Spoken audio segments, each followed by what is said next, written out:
Straight ahead on OC News, find out how the government shutdown will affect you. And beer lovers, rejoice. Beer might actually be beneficial for your health. And in sports, Cal State Fullerton's women's golf team faced some stormy weather for their second tournament of the year. We'll tell you how they did. OC News now.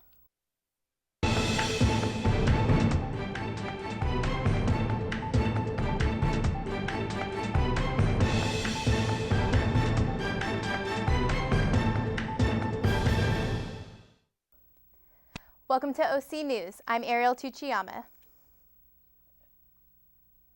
And I'm Garsh Sangha. OC News is brought to you by the broadcast journalism students at Cal State Fullerton. It's day 2 of the government shutdown. Is any progress being made in Washington? President Obama will convene with congressional leaders at the White House to discuss the government shutdown and the raising federal debt ceiling today. The meeting will include House Speaker John Boehner, State Minority Leader Mitchell McConnell, State Senate Leader Harry Reid, and House Minority Leader Nancy Pelosi. Ray Reese has the latest. Thank you, Ariel. There seems to be a blame game going on in Washington, D.C. right now, as both parties have not committed to bipartisanship. What has resulted is a stalemate in the country. The motion to table is agreed to.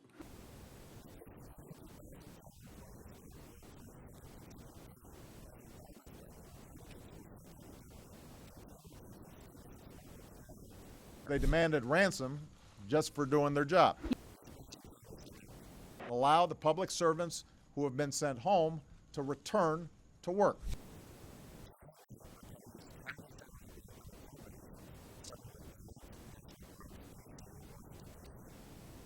Ready to talk, and they have rejected that. Now we have to send that back every day.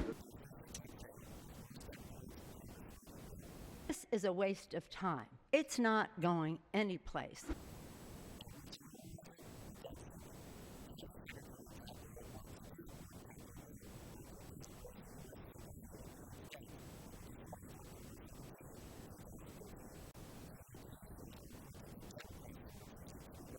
My goodness, they won't even sit down and have a discussion. The Affordable Care Act is still open for business, and it is here to stay. You might want to tell Harry Reid to are tired of a Congress that can't govern this country. You guys are worthless.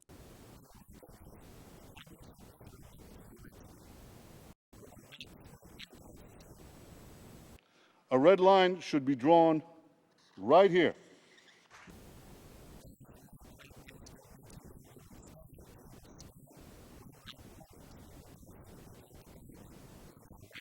Ghani is a wolf in sheep's clothing, a wolf who thinks he can pull the wool over the eyes of the international community. He assures us that all of this is not intended for nuclear weapons.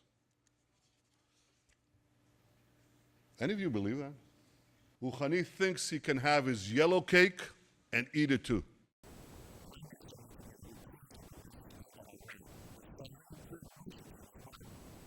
Israel will not allow Iran to get nuclear weapons. If Israel is forced to stand alone, Israel will stand alone.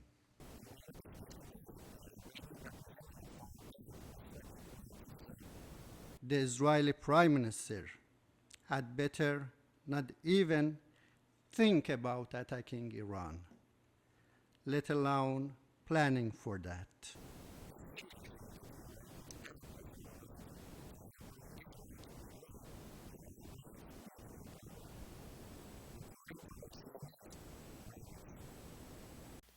Well, back here in the United States, we are still waiting on government funds. Hopefully, this will be sooner than later.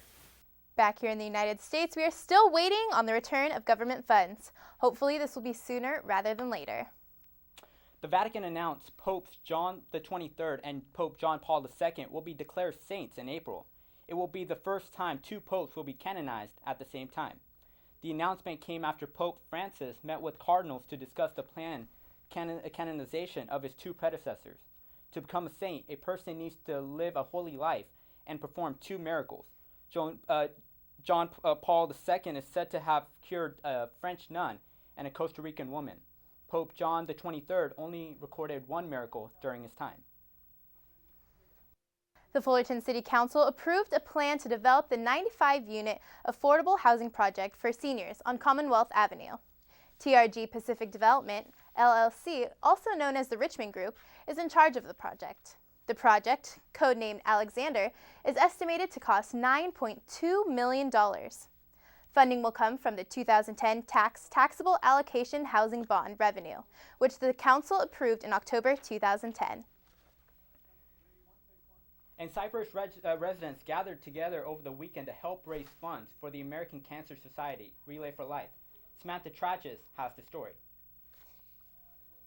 The American Cancer Society's Relay for Life conducts numerous events nationwide in order to bring dedicated friends and family members together to spread the hope one step at a time. 2 days, hundreds of participants, 1 track, 1 cause. The Relay for Life volunteers come together to donate remembered loved ones and to congratulate cancer survivors. Each participant has a different reason to walk the track. Cypress resident Beth Madrigal has battled with treatments for years and expresses her encounters with cancer. The first time I was diagnosed with cancer, it was in 1976. I was 9 years old, and it was with leukemia. At that time, they were treating you for 3 years for leukemia. I know it's very different now, but at that time it was 3 years. When I was almost finished with my round, I remember saying to my mom that I would do it all over again if it kept somebody else from getting it. Teams camp out on the site and always have at least 1 member walking on the track. Walking on the track symbolizes Relay for Life's message that cancer never sleeps. Volunteers came out to the event fundraising as a team by putting up booths to help raise money and support the American Cancer Society. Some teams honored close friends and family members by selling homemade tacos, nachos, lollipops, lockets, bracelets, and flowers. Beth Madrigal explains how community affairs like these help unite her family closer together. I feel like I've made a difference by wanting to give back for everything that was done to help me. I have a really strong sense of wanting to help others and to support the programs that helped me and that help other people. And I've been able to do that with the support of my family. I'm actually here today because of my 10-year-old son. We did our first relay in June, and he enjoyed it so much that he wanted to do another one. So it's all because of him that I'm here again today, and we've gone over our $1,000 goal. Beth says that she will continue to walk and help find a cure for cancer. Relay for Life has events for everybody, and if you'd like to find out more information when there's a walk in your area, please log on to www.relayforlife.org. For OCN5, I'm Samantha Trachis reporting. Cal State Fullerton has hundreds of student clubs and organizations. In the studio, we have Indian Student Association President Payal Bhakta to talk about raising awareness of Indian culture through social and cultural events held on campus. In the past, we have had our Garba. It just passed 2 weeks ago, and that is the Indian festival of traditional dance.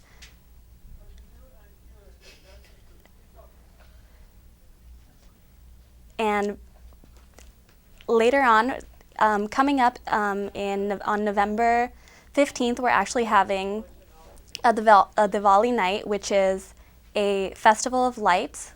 Further on in March, we will be having a Holi, which is our annual festival of colors. And later on in the year, towards the end in April, we will be having our annual culture night, and that's basically a showcase of different styles of Indian dance. So what is the Indian Student Association? So the Indian Student Association is basically a club that caters to Indian students all across our Cal State Fullerton campus. And on top of that, not only are we interested in showcasing our culture, we're trying to invite students to come out and appreciate a different perspective and a different light on our culture. And why is this club one of the biggest on campus? Well, the things that we do differently from other clubs is that we actually cater to both undergraduate and graduate students, which is what makes our club one of the largest on campus. And how do students get involved? Well, we do have general meetings every couple of weeks, so we publicize that on all of the CSUF portal pages, and so students are welcome just to come out to our events. We try to promote them to all CSUF students, so we just encourage students to come out, hang out, and have some fun and learn about our culture. Well, thank you for joining us today. Next on OC News, does drinking a beer a day really keep the doctor away? And in entertainment, we'll look at the life of a well-known author.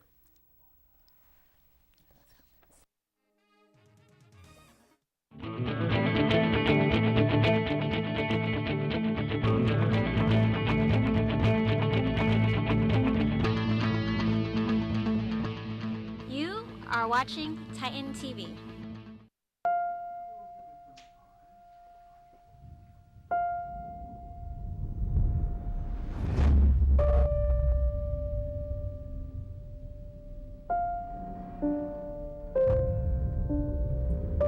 What if a disaster strikes without warning?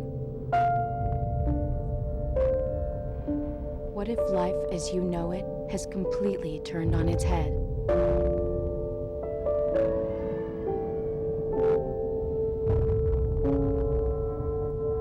What if everything familiar becomes anything but?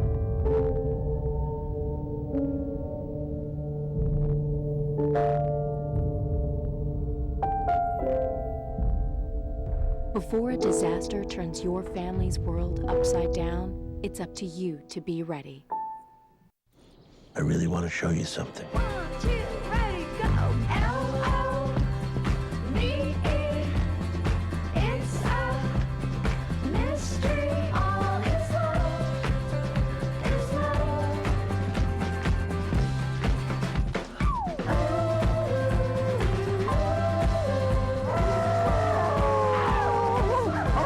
Did you play today? For great play ideas, visit www.smallstep.gov.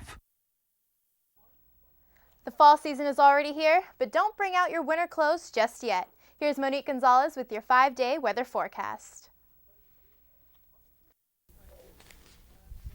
That's right. Although summer came to an end 2 weeks ago, the warm weather is going to stick around for a while.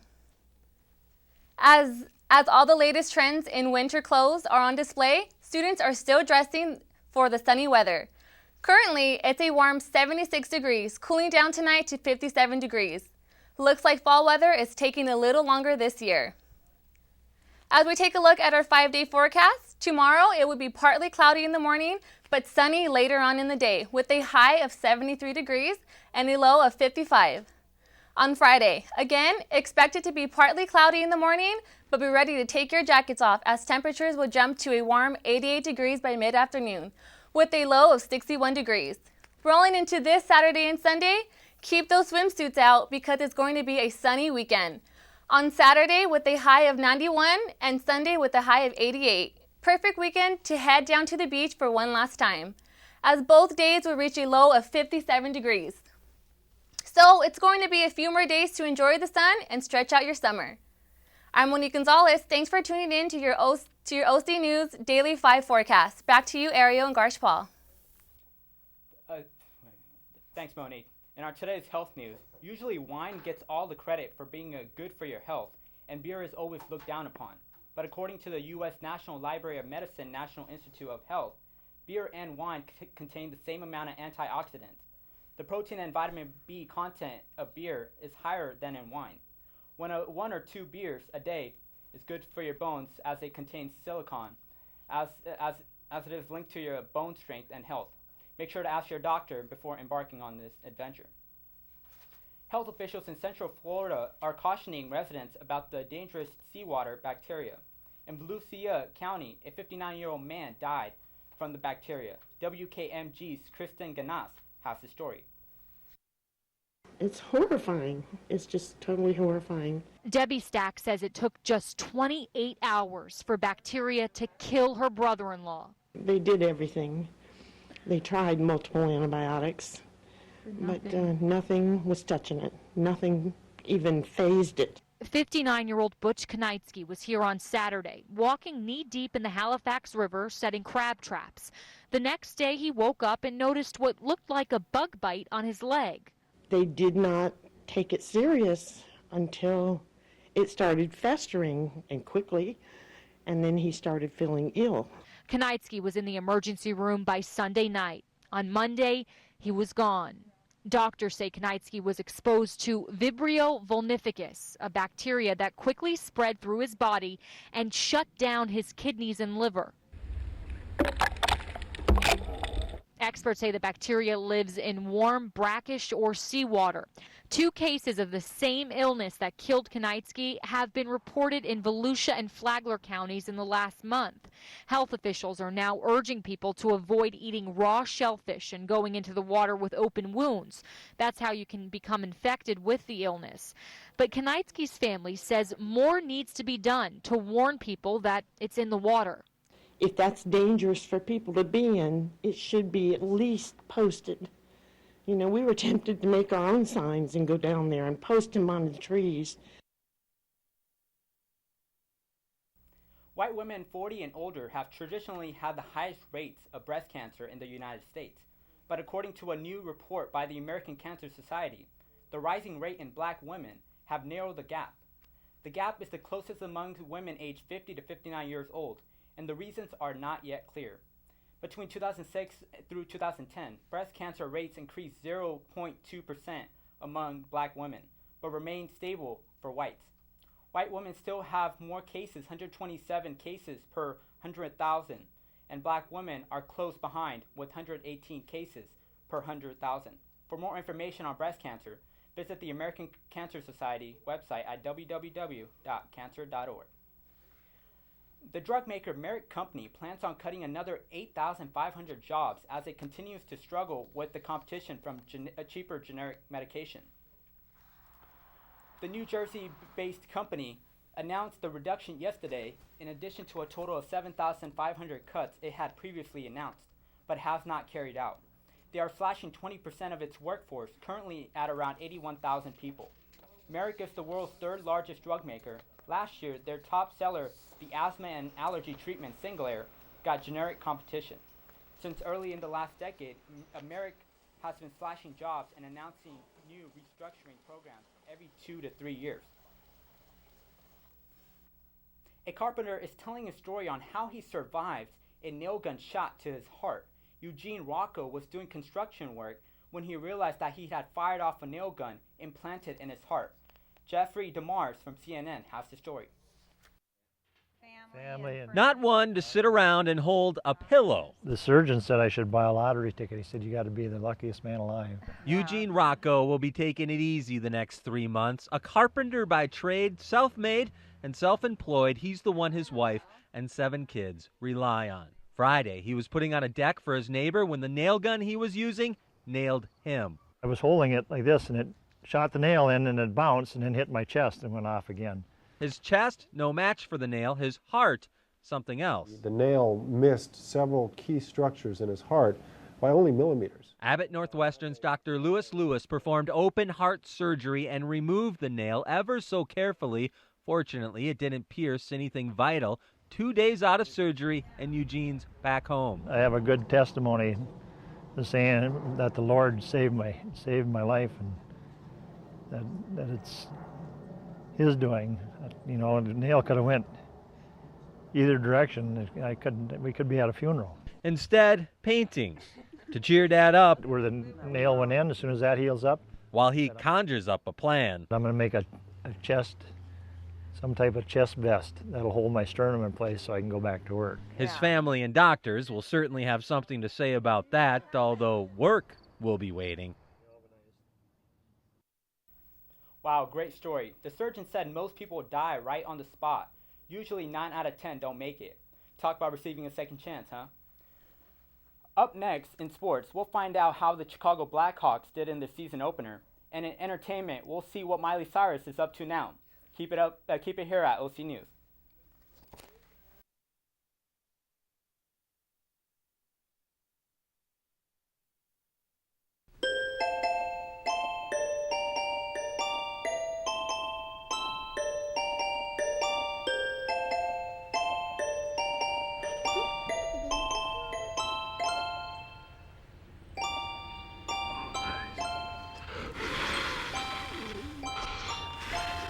The smallest moments can have the biggest impact on a child's life. Take time to be a dad today.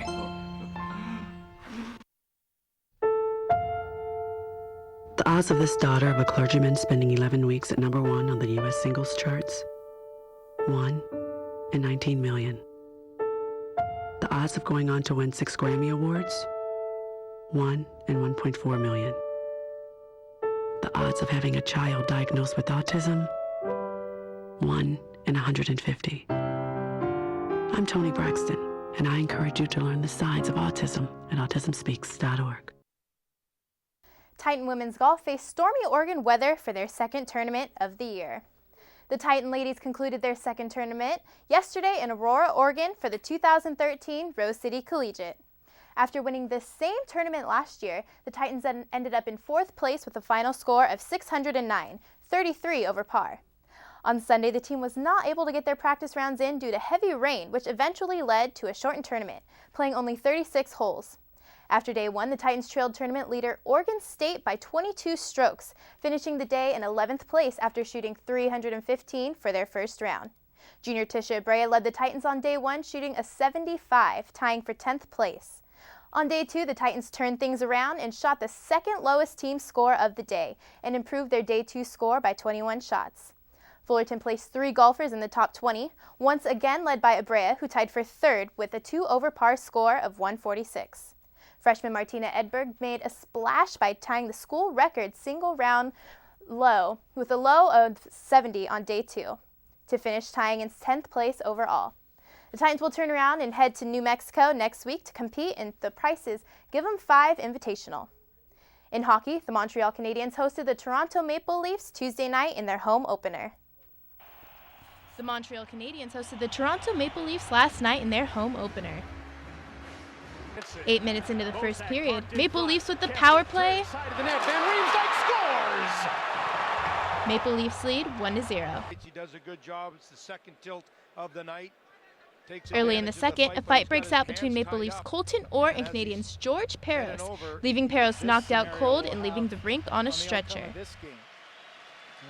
The Canadiens come up just short in the third period, leaving them with a 4-3 loss on their home opener. Heading west to Edmonton, the Oilers host the Winnipeg Jets Tuesday night. A lot of scoring going on here in the second period. Oilers regained the lead 3-2 with a goal from Alice Hemsky.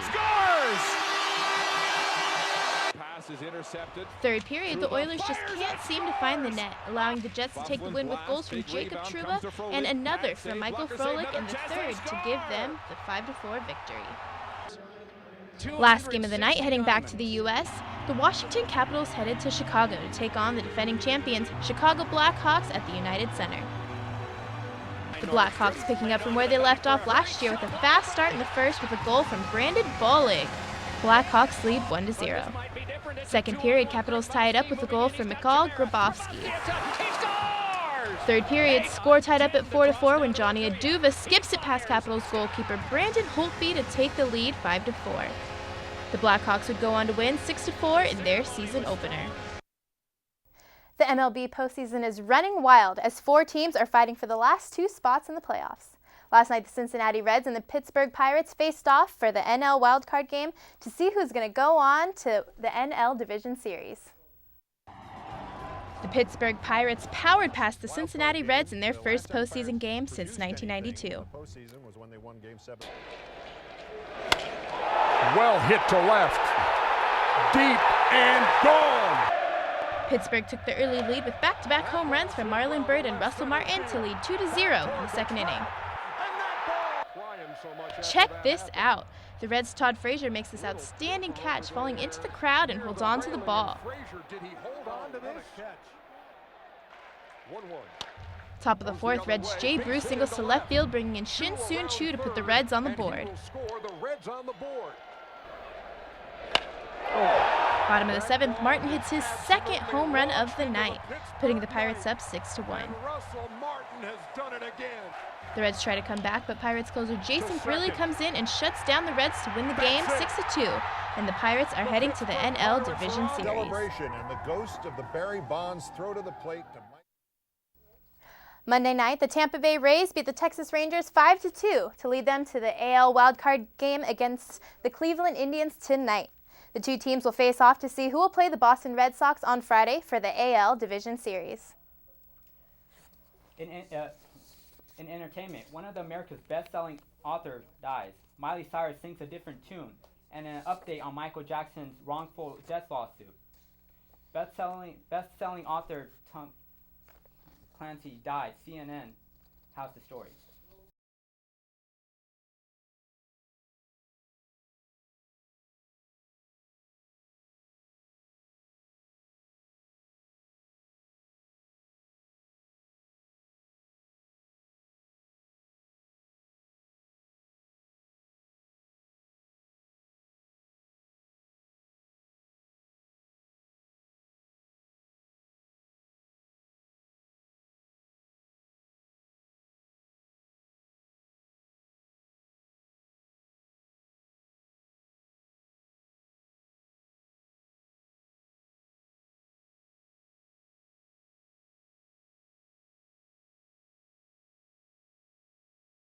Cyrus is in the news again, but not for one of her crazy twerking performances.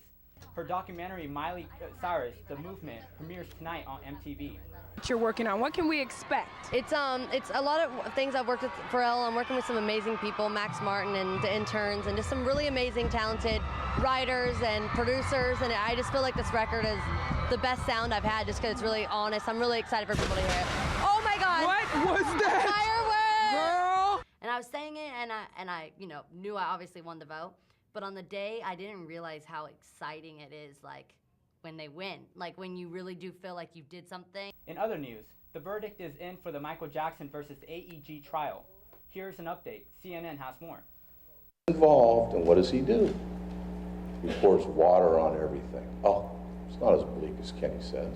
The doctor's fantastic. Really? How do you know that?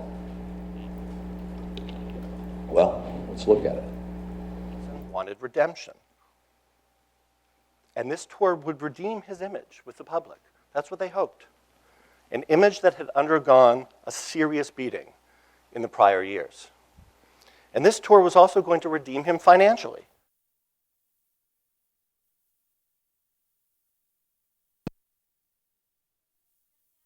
Still in effect, but maybe not every American is on pins and needles about it.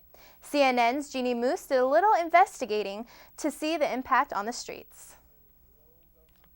And the rest of the country is fed up with you! Knock, knock. Who's in there? No one. Non-essential. The federal government is shut down and some won't shut up. Do you stand for your country? Or do you want to take it down?